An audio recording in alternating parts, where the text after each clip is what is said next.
पंजाबी ड्रामे जी नई अपडेट में तव्हां सभिनी प्यारनि खे ख़ुशि आमदीद। दोस्तों, रिव्यू कंदासीं मेगा सोप सीरियल पंजाबी जा अचण वारा एपिसोड। जी हाँ दोस्तों, ऐं सभिनी दोस्तनि खे उदासी टीवी यूट्यूब चैनल में ख़ुशि आमदीद। हलूं था जी अपडेट जी तरफ़। दरअसल दोस्तों, अचण वारे एपिसोडनि में तव्हांखे हाणे इहो ज़रूरु ॾिसण वटि मिलंदो त हाणे रुंडो ऐं जाबर फासी चुका आहिनि सांवल ऐं चाकर जे ॻाल्हियुनि जे दौरान। हाणे हिननि खे हिकु थियणो पवंदो ऐं ॿई दोरियूं हिकु थी करे चाकर ख़ान खे पंहिंजे मतिलबु ॻाल्हियुनि जे जाल में फसाइण जी कोशिशि कंदा।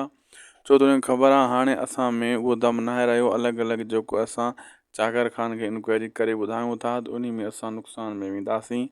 असांजे डूंगर ख़ान जो ऐं रावल जो ॿिन्ही जो क़त्ल जो केस असांजे मथां लॻंदो।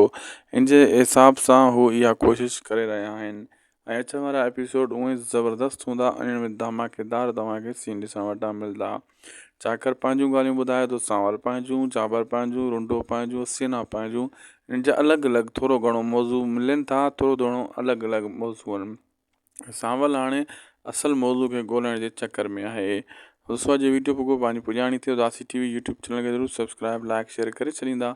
हीअ अव्हांजो ई पंहिंजो पुराणो चैनल आहे। इन ते अव्हांखे नवां अपडेट्स मिलंदा रहंदा।